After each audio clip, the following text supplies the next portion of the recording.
எல்லாருக்கும் நமஸ்காரம். தொண்டரடி பொடியாழ்வார் அவருடைய வாழ்க்கை வரலாற்றை சுருக்கமாக இன்றைக்கு ஒரு ஒலிப்பதிவாக கேட்போம். கிபி 8ஆம் நூற்றாண்டிலே சோழ நாட்டில் உள்ள மண்டங்குடி என்கிற ஊரிலே அந்தணர் குலத்தில் தோன்றியவர் தான் தொண்டரடி பொடியாழ்வார். அவருடைய இயற்பெயர் என்பது விப்ர நாராயணர். வடமொழியிலே இவரை பக்தாங்கிரேணு என்று கூட சொல்வார்கள். திருமாலின் வனமாலையின் அம்சமாக தோன்றியவர். திருமாலையும் திருப்பள்ளி எழுச்சியும் இவர் அருளி செய்தவை. திருமாலையில் 45 பாசுரங்களும் திருப்பள்ளி எழுச்சியிலே 10 பாசுரங்களும் இடம்பெற்றிருக்கின்றன. வைணவ ஆலயங்களில் தினந்தோறும் அதிகாலையில் திருப்பள்ளி எழுச்சி பாடல்கள் ஆலயந்தோறும் பாடப்படுகின்றன. ஸ்ரீரங்கநாதருக்கு இவர் பூமாலை கட்டி புஷ்ப கைங்கரியம் செய்து வந்தார். தேவதேவி என்ற ஒரு நடனமாடும் நங்கை ஸ்ரீரங்கத்தில் வாழ்ந்து வந்தாள். ஒருமுறை சோழ மகாராஜாவின் அரண்மனையில் நடனமாடிவிட்டு வரும் வழியிலே விப்ரநாராயணருடைய பூந்தோட்டத்தை பார்த்தாள். அங்கே உள்ளே சென்று விப்ரநாராயணருக்கு சேவை செய்ய விரும்புவதாக சொன்னாள். மிகவும் எளிய உடை அணிந்திருந்தாள். அவரை நமஸ்கரித்தாள். அவள் தன் பழைய கர்ம வினைகளை எல்லாம் தொலைத்து இந்த பிறவியிலிருந்து விடுதலை பெற வேண்டும் என்று சொன்னாள். செடிகளுக்கு நீர் ஊற்றுவது, பூப்பறிப்பது, தோட்டத்தை பராமரிப்பது, எல்லா வேலையும் செய்து அவருடைய நம்பிக்கைக்கு பாத்திரமாக மாறினாள் தேவதேவி. அவருடைய குடிசைக்கு வெளியே தங்க அனுமதிக்கப்பட்டாள். ஒரு நாள் கன மழை பெய்தது. தேவதேவி மிகவும் நனைந்து விட்டாள். அவள் மேலே பரிதாபப்பட்டு கொண்டு விப்ரநாராயணர் அவளை தன் குடிசைக்குள்ளே அனுமதித்தார். அவரோடு உறவாடிவிட்டு அவரை தனியே அப்படியே விட்டுவிட்டு அவள் சென்று விட்டாள். இதனால் மனம் பேதலித்து விட்டார் விப்ரநாராயணர். அவள் வீடு தேடி போய் நின்றார். அவள் அவரை நிராகரித்து விட்டாள். கதவை திறக்கவும் இல்லை, அவரை ஏற்கவும் இல்லை. இது கண்டு தன்னுடைய பக்தன் படும் கஷ்டத்தை கண்டு ஸ்ரீரங்கநாதர் ஒரு சாதாரண மனித உரு கொண்டு கோவிலிலே இருந்த தங்க வட்டியை எடுத்துக்கொண்டு தேவதேவி வீட்டுக்கு போனார். தேவதேவியிடம் சென்று கொடுத்தார். விப்ரநாராயணர் தான் கொடுக்க சொன்னார் என்றும் தன்னுடைய பெயர் மணவாளதாசன் என்றும் சொன்னார். வெளியிலே நிற்கிறார் என்று சொன்னார். உடனே அவள் கதவை திறந்து விப்ரநாராயணரை உள்ளே அனுமதித்தாள். மறுநாள் கோயிலிலே வட்டிலை காணாமல் பெரிய பரபரப்பாகிவிட்டது. இது மிகப்பெரிய விஷயம் அல்லவா? உடனே மகாராஜாவுக்கு தெரிவிக்கப்பட்டது.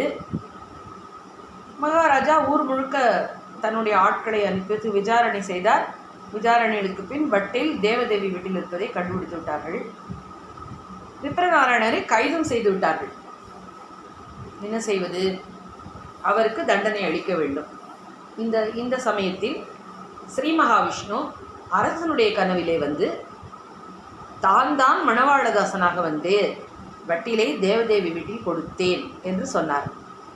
அதனால் அவருடைய கோரிக்கைப்படி, பெருமாளுடைய கோரிக்கைப்படி தொண்டரடி பொடியாழ்வார் விடுவிக்கப்பட்டார். இந்த நிகழ்ச்சிக்கு பின்னால் தன்னுடைய தவறை உணர்ந்தார் விப்ரநாராயணர். தேவதேவியை முற்றும் மறந்தார். மறுபடியும் புஷ்ப கைங்கரியத்தை தொடர்ந்தார்.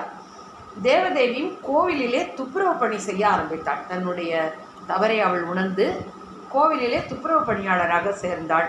விப்ரநாராயணருக்கு ஏற்பட்ட திருமால் பக்தியால் தன்னை தொண்டரடி பொடியாழ்வாராக அறிவித்து கொண்டார். பூமாலை தொடுத்து வந்தவர் இப்போது பாமாலை தொடுத்து திருமாலுக்கு திருமாலை என்று சாற்றி அணிவித்தார்.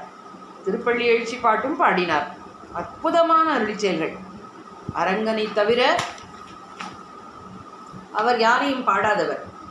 திருமாலை அறியாதார் என்று ஒரு சொல் வழக்குண்டு. அதிலே பச்சை மாமலை போல் மேனி என்ற பாசுரம் மிக மிக பிரசித்தம். தினந்தோறும் ஆலயங்களிலே இவருடைய திருப்பள்ளி எழுச்சி பாட்டு பாடியேதான் எம்பெருமானை துயிலெழுப்புகிறார்கள். கதிரவன் குணதிசை சிகரம் வந்து அணிந்தான் என்று ஆரம்பிக்கும். நாமும் ஞான ஒளி பெற்று அக்ஞான துயிலிலிருந்து அவருடைய பாசுரங்களை படித்து அதிலிருந்து அந்த அக்ஞான இருளிலிருந்து விடுபடுவோம் என்பது நிச்சயமான விஷயம். தொண்டரடி பொடியாழ்வார் திருவடிகளே சரணம்.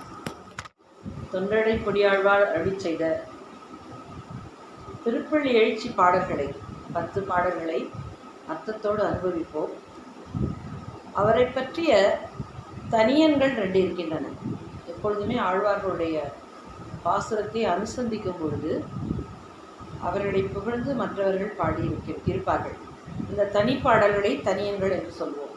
அந்த 2 தனிப்பாடல்களை வாசிக்கிறேன். திருப்பள்ளி எழுச்சி தனியன்கள். திருமாலை ஆண்டான் என்பவர் எழுதிய தனியன். தமேவ மத்வா பரவாசுதேவம் ரங்கேஷயம் ராஜ வதகணியம் பிராபோதகீ யோ கிருத சுத்திமாலா பக்தாங்கிரேணும் பகவந்தமிழே என்கிற சம்ஸ்கிருத ஸ்லோகம். அடுத்த திருவரங்க பெருமாள் அரையர் என்பவர் தொண்டரடிப்பொடி ஆழ்வார் மேல் எழுதியிருக்கும் தனியன். இது மிக பிரசித்தம். மண்டங்குடி என்பர் மாமரையோர் மன்னிய சீர் தொண்டரடிப்பொடி தொன்னகரம் வண்டு திணர்த்த வயல் தென்னரங்கத்தம்மானை பள்ளி உணர்த்தும் பிரான் உதித்த ஊர் என்று பாடுகிறார். இதன் பிறகு நாம் திருப்பள்ளி எழுச்சி பாடல்களை அர்த்தத்தோடு அனுபவிப்போம். முதல் பாசுரத்தின் அர்த்தங்கள். 10 பாசுரங்களிலுமே அந்த திருவரங்கத்தை சூழ்ந்து உள்ள சோலைகளும் அந்த இயற்கை அழகுகளையும் வர்ணித்து கொண்டே காட்சிப்படுத்தி கொண்டே செல்கிறார் தொண்டரடிப்பொடி ஆழ்வார். முதல் பாசுரத்தின் அர்த்தம். திருவரங்கத்தில் சயனித்திருக்கும் எம்பெருமானே, சூரியன் கிழக்கு திசையில் உச்சிக்கு வந்துவிட்டான். அடர்த்தியான இருட்டு விலகுகிறது.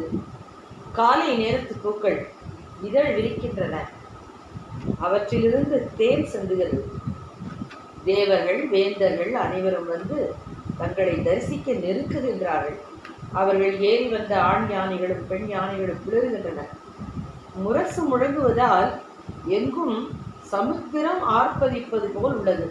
பரந்தாமா, அனைவரையும் காக்க திருவிழிகள் மலர எழுந்தருள வேண்டும் என்று பாடுகிறார். கதிரவன் குணதிசை சிகரம் அணிந்தான். கனையிருள் அகன்றது காலையம் பொழுதாய். மது விரிந்தொழுகின மாமலரெல்லாம் வானவர் அரசர்கள் வந்து ஈண்டி எதிர் திசை நிறைந்தனர். இவரோடும் புகுந்த இருங்கழிக்கீட்டமும் பிடியோடு முரசும் அதிர்தலில் அலைகடல் போன்றுள்ளது எங்கும் அரங்கத்தம்மா பள்ளி எழுந்தருளாயே என்று பாடுகிறார். இது எல்லா விஷ்ணுவின் கோயில்களிலும் முதலில் பாடப்படும் திருப்பள்ளி எழுச்சி பாடலாம். அடுத்த பாசுரத்தின் அர்த்தம். பூத்து குலுங்கும் முல்லை கொடிகள், அவற்றை தழுவிக்கொண்டு கீழ்த்திசையிலிருந்து வீசும் இனிய காற்று, நீர் பூக்களில் இரவில் சுகமாக தூங்கிய அன்னப்பறவைகள் தங்கள் இறக்கைகளில் இரவெல்லாம் பெய்த பனித்துளிகளை உதறிக்கொண்டு எழுகின்றன. குகை போன்ற வாயையும் கோரை பற்களையும் நஞ்சையும் கொண்ட முதலையிடம் அகப்பட்டு துடித்த கஜேந்திரன் என்னும் யானையின் கட்டத்தை போக்கிய ஸ்ரீ ரங்கநாதா, துயில் நீங்கி எழுந்திருப்பாயாக. கொழுங்கொடி முல்லையின் கொழுமலரணவி கூர்ந்தது குணதிசை மாறுதம் இதுவோ. எழுந்தன மலரனை பள்ளிகொள் அன்னம் நீன் பனி நனைந்த தமிழின் சிறகுதறி விழுங்கிய முதலையின் பிளம்புரை வேள்வாய் வெள் எயிருற அதன் விடத்தினு கணுங்கி அழுங்கிய ஆனையின் அருந்துயிர் கெடுத்த அரங்கத்தம்மா பள்ளி எழுந்தருளாயே.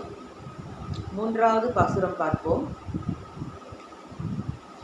எல்லா திசைகளிலும் கதிரவனின் ஒளி பறந்து காணப்படுகிறது. நட்சத்திரங்களும் சந்திரனும் அதனால் பிரகாசம் இழந்து தெரிகின்றன. இருட்டு போய்விட்டது. விடியலை அறிவிக்கும் தென்றல் காற்று பட்டவுடன் சோலைகளில் உள்ள பாக்கு மரப்பானை பாடைகள் வெடிக்கின்றன. வீசும் காற்றில் அந்த வாசனையை உணர முடிகிறது. கிழக்கு திசை வெகு பிரகாசமாக திகழ்கின்றது. இந்த இனிய காட்சியை காண அழகிய திருக்கையிலே வலிமையான சுதர்சன சக்கரத்துடன் திகழ்கின்ற அரங்கத்தம்மானே, துயில் களைந்து எழுந்திருப்பாயாக. சுடரொளி பரந்தன சூழ் திசையெல்லாம் துண்ணிய தாரகை மின்னொளி சுருங்கி படரொளி பசுத்தனன் பனிமதி இவனோ பாயிருள் அகன்றது பைம்பொழி கமுகின் மடலிடை கீறி வண் பாடைகள் நார வைகரை கூர்ந்தது மாறுதும் இதுவோ அடலொளி திகழ்தரு திகிரியந்தடக்கை அரங்கத்தம்மா பள்ளி எழுந்தருளாயே என்று பாடுகிறார். 4வது பாசுரம்.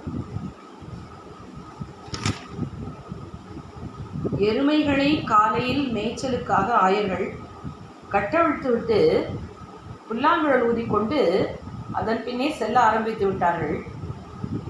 அதுவும் காளைகளின் கழுத்து மணியோசையும் எங்கும் பரவிவிட்டது. வயலில் வண்டுகளும் ரீங்காரமிடத் தொடங்கிவிட்டன. அன்று இலங்கை வேந்தனை அவன் குலத்தோடு முடித்த விண்ணவர் மன்னனே, விஸ்வாமித்திர முனிவரின் யாகம் காத்தபின் அவபிரத ஸ்நானம் செய்த அயோத்தி தலைவனே ஸ்ரீரங்கநாதா, பள்ளி எழுந்தருளாயாக என்று அழைக்கிறார். மேற்றிள மேதிகள் தழைவிடும் ஆயர்கள் வேங்குழலோசையும் விடை மணிக்குரலும் ஈட்டிய இசை திசை பறந்தன வயலுள் விரிந்தன சுரும்பினம் இலங்கையர் குலத்தை வாட்டிய வரிசிலை வானவரேரே, மாமுனி வேள்வியை காத்து அவபிரதம் ஆட்டிய அடுதிரல் அயோத்தியம் அரசே, அரங்கத்தம்மா பள்ளி எழுந்தருளாயே என்று பாடுகிறார். அவபிரதம் என்றால் எந்த யாகம் முடித்தாலும் நீராடும் முதல் குளியலுக்கு அவபிரதம் என்றே பெயர். இந்த பாசுரத்திலே 2 வரிகளிலே கண்ணனை குறிப்பிடுகிறார், அடுத்த 2 வரிகளிலே ராமனை குறிப்பிடுகிறார். எல்லா எம்பெருமான்களையும் குறிப்பிட்டுவிட்டு ரங்கநாதா என்று அழைக்கிறார். நம்முடைய பாரத தேசம் முழுவதுமே ராம பக்தர்கள் ராமாயணத்தை பாராயணம் செய்கிறார்கள் தினந்தோறும். ராமாவதாரத்துக்கு பிறகு ராமாயணத்திலேயே, ராமாயண கதையிலேயே ராமர் வாழ்கிறார். வேதவேத்தியே பரே பும்சிஜாத்தே தசரதாத்மஜே வேத பிராச்சேதசா தாசித்து சாக்ஷாத் ராமாயணாத்மனா. ராமன் எப்படி இருக்கிறார் என்றால் ராமாயண காவியமாகவே இருக்கிறார். அவருடைய வாழ்க்கை கதையே ராமனாக பாவித்து அதை பகுதி பகுதிகளாக பாராயணம் செய்து கொண்டே வருகிறார்கள் நம்முடைய பாரத மக்கள். முக்கியமாக சுந்தரகாண்டத்தையும் சொல்லலாம். அதே போல கிருஷ்ணபிரான் தன்னுடைய அவதாரத்தை முடித்து செல்லும் பொழுது பாகவதத்தை நமக்கு பிற்காலத்தில் படிப்பதற்காக அதை ஒரு தினமும் படிக்கும் விஷயமாக அருளி செய்திருக்கிறார். அந்த பாகவதத்தை பரீட்சித்து மன்னனுக்கு சுகபிரம்ம ரிஷி கதையாக சொல்வதாக இருக்கிறது. ஆனால் நாம் அதையும் கேட்டு மகிழ்கிறோம். எப்படி மகாபாரதத்திலே ஸ்ரீகிருஷ்ணர் அர்ஜுனனை காரணமாக வைத்து அர்ஜுனனுக்கு உபதேசம் செய்வதாக உள்ள பகவத்கீதையை நமக்கு எப்பொழுதும் வழிகாட்டி கொண்டிருக்கிறதோ, அதுபோல அத்தனை எம்பெருமான்களையும் ஒன்று சேர்த்து ஸ்ரீரங்கநாத பெருமாளாக அனுபவிக்கிறார் நம்முடைய தொண்டரடிப்புடியாழ்வார் இந்த பாசுரத்திலே. அடுத்த பாசுரம். பூந்தோட்டங்களில் பறவைகள் பலவிதமாக குரல் எழுப்புகின்றன. இருள் நீங்கி பொழுது புலர்ந்தது. கிழக்கு திசையில் உள்ள சமுத்திரத்தின் அலையோசையை கேட்க முடிகின்றது. விடியுமுன் மலர் பறித்து மாலை கட்டியதால் அதில் உள்ள தேனை அருந்த வண்டுகள் சுற்றி சுற்றி வந்து ரீங்கரிக்க கதம்ப மாலைகளுடன் உன் மலரடி வணங்க தேவர்கள் உன் வாசலிலே நுழைந்து விட்டார்கள். பீஷணன் தெற்கு நோக்கி சாய்ந்திருக்கும் உம்மை வழிபடுகின்றான். திருவரங்க கோயிலில் குடிகொண்டுள்ள எம்பெருமானே, அரங்கநாதனே, பக்தர்களை காக்க துயில் நீங்கி எழுந்தருள வேண்டும் என்று பாடுகிறார்.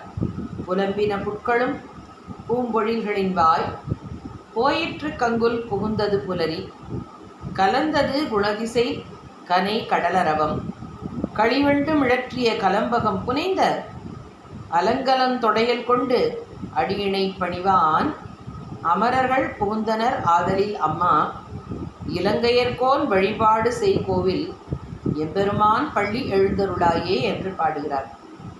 அடுத்த பாசுரம்.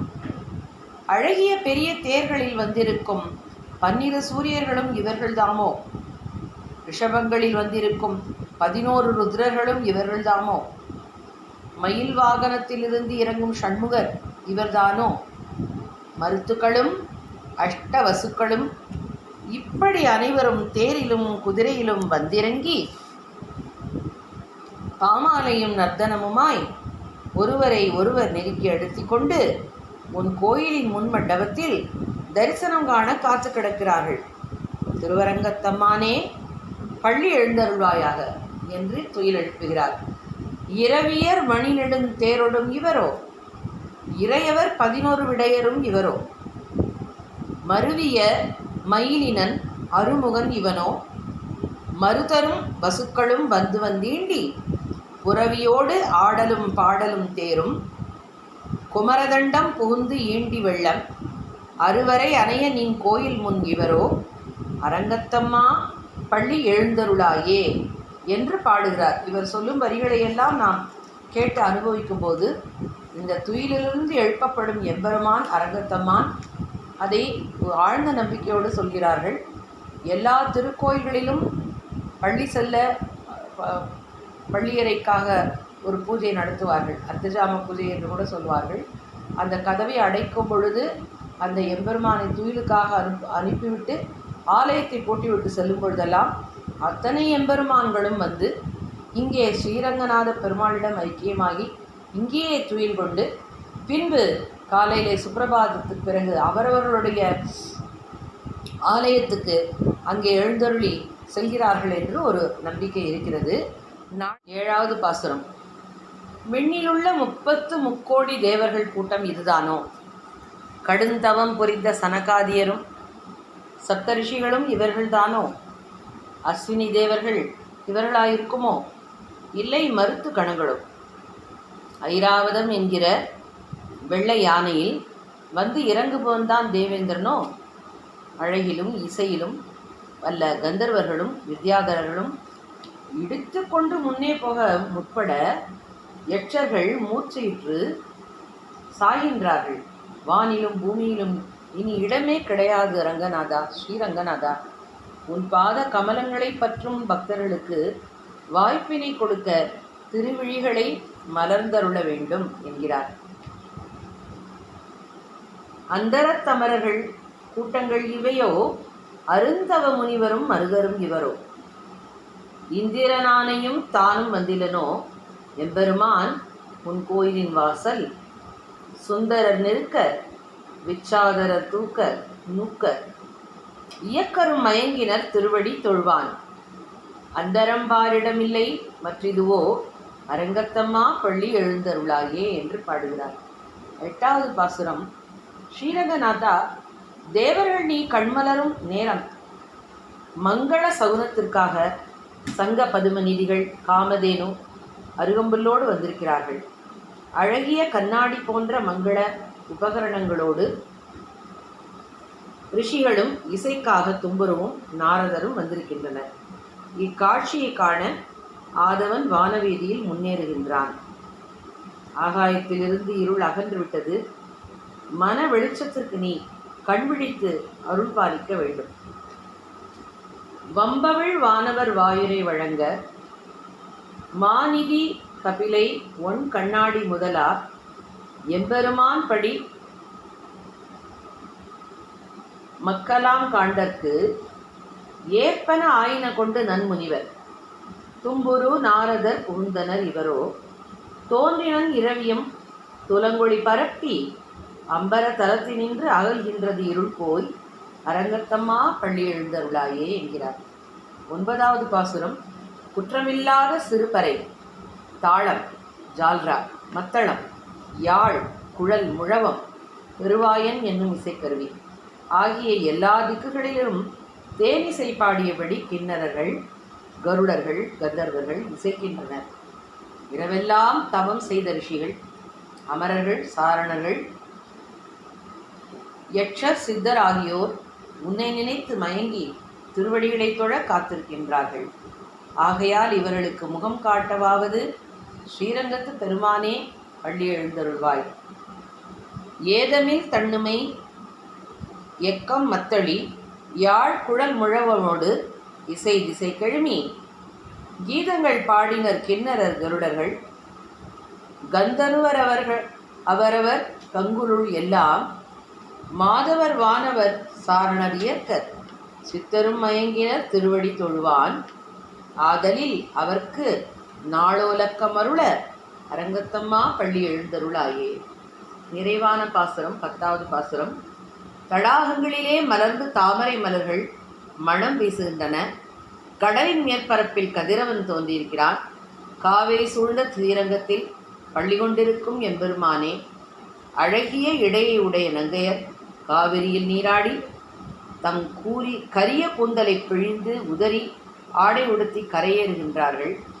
தொண்டரடிப்பொடி என்னும் பெயரை கொண்ட அடியேன் துளசி மாலையும் பூக்குடலையும் தோளில் எடுத்துக்கொண்டு தங்களுக்கு அணிவிக்க வந்து கொண்டிருக்கிறேன். உனது தாசனான என் மீது இரக்கம் கொண்டு உனது அடியவர்க்கு கைங்கரியம் செய்ய அருள வேண்டியாவது பள்ளி எழுந்தருள்வாயாக என்கிறார்.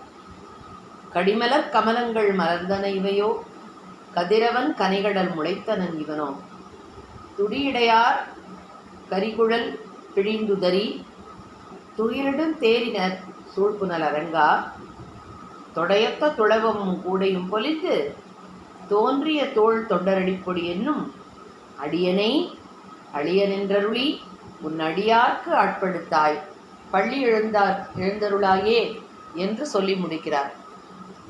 அரங்கத்தம்மானை வணங்கி அவனை துயிலெழுப்ப யாரெல்லாம் வந்தார் என்று பாடினார்.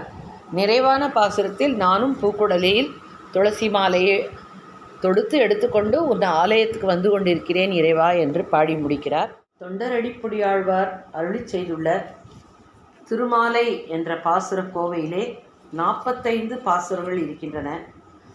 இந்த 45 பாசுரங்களிலுமே அவர் பொதுவாக ஐம்புலன்களை கட்டுப்படுத்தி பக்தியின் மார்க்கத்தில் செலுத்த வேண்டும் என்று சொல்கிறார். ரங்கநாதனுடைய பாதங்களை விட்டு இந்திரலோகம் ஆளும் பதவியும் தேவையில்லை என்கிறார். நம்முடைய ஆட்காலத்தை நாம் வீணடித்து விடுகிறோம் பக்தி செய்யாமல் என்று சொல்கிறார். சத்திரபந்து போல மோட்சம் பெறாமல் பிறவிலே உழன்று கொண்டிருக்கிறோமே என்று சொல்கிறார். பெண் சுகத்தால் துன்பம் வந்து கண்டதையும் சாப்பிட்டு வியாதி வந்து மனமெல்லாம் உடைந்து கவலைப்படுகிற இந்த வாழ்க்கை இது எதற்காக என்று சொல்கிறார். புண்ணியமே செய்யாமல் தரித்திரனாகி தர்மத்துக்கு சுவராக காக்கும் ரங்கநாதருக்கு தொண்டு செய்யாமல் இந்த சரீரத்தை அலங்கரித்து கொண்டு காக்கையும் கழுகும் கவ்வும்படி நரகத்தை தேடி போகிறோமே என்றெல்லாம் சொல்கிறார். இப்படியெல்லாம் அவர் பாசுரங்களிலே தத்துவ விஷயங்கள் தான் நிறைய இருக்கின்றன. ஆனால் அரங்கநாதரை விட்டால் வேறு கதி இல்லை என்பதை அடிக்கடி சொல்கிறார். ஆனால் 4 பாசுரங்களில்தான் இராமாயணத்தை நினைவு கூறும்படியான வரிகள் இருக்கின்றன. 7வது பாசுரமான புலையரமாகி நின்ற புத்தோடு சமணமெல்லாம் கலையற கத்தமாந்தர் காண்பரோ கேட்பரோதாம் தலையறுப்புண்டும் சாகேன் சத்தியம் காண்மின் ஐயா சிலையினால் இலங்கை செற்ற தேவனே தேவனாவான் என்கிறார். சான்றோர்களே, கோதண்டத்தினால் இலங்கையை வெற்றி கொண்ட ஸ்ரீராமனாய் அவதரித்த தேவாதி தேவன் உண்மையான தெய்வமாவான் என்று குறிப்பிடும்படியாக அந்த பாட்டிலே சொல்லியிருக்கிறார். இதைவிட்டால் 11வது பாசுரத்திலே ஒருவில்லால் ஓங்கு முன்னீர் அடைத்து உலகங்கள் உய்ய செருவிலே அரக்கர் கோனை செற்றனம் சேவகனார் மருவிய பெரிய கோயில் மதில் திருவரங்கம் என்னா கருவிலே திருவிழாதீர் காலத்தை கழிக்கின்றீரே என்கிறார். இதன் அர்த்தம், அதாவது ஆற்று நீரும் ஊற்று நீரும் கடலுடன் கலக்கும் ஓங்கிய அலைகளுடைய சமுத்திரத்திலே கோதண்டத்தை வளைத்து நான் தொடுக்க சமுத்திரராஜன் சரணடைந்தான். அதன் பின் அதிலே அணைகட்டி எல்லா உலகங்களும் உய்ய போரிலே அரக்கர் தலைவனான ராவணனை கொன்ற நம் காவலனான அழகிய மணவாளர் எழுந்தருளியுள்ள பெரிய மதில்களை உடைய திருவரங்கம் என்று கருவிலும் பகவானின் திருவருள் இல்லாதவர்களே சொல்ல மாட்டார்கள். எம்பெருமானுக்கு கைங்கரியம் செய்யாதவர்கள் காலத்தை வீணாக கழிப்பவர்தாம் என்று சொல்கிறார். அடுத்தது குடதிசை முடிய வைத்து என்கிற பாடல் ரங்கநாதர் எப்படி பள்ளி கொண்டுள்ளார் என்பதை விவரிக்கும் காட்சி. குடதிசை முடிய வைத்து குணதிசை பாதம் நீட்டி என்று துவங்குகிறது 19வது பாசுரம். குடதிசை முடிய வைத்து குணதிசை பாதம் நீட்டி வடதிசை பின்பு காட்டி தென்திசை இலங்க நோக்கி கடல் நிறக் கடவுள் எந்தை அரவணை துயிலுமா கண்டு உடலெனக்கு உருகுமாலோ என் செய்கேன் உலகத்தீரே என்று பாடுகிறார். உலகத்தார்களே, கடல் நிறமுடைய எம்பெருமான் மேற்கு திசையில் சிரசை வைத்து கிழக்கு திசையில் தன் திருப்பாதங்களை நீட்டி வடக்கு திசைக்கு தன் பின்னழகை காட்டி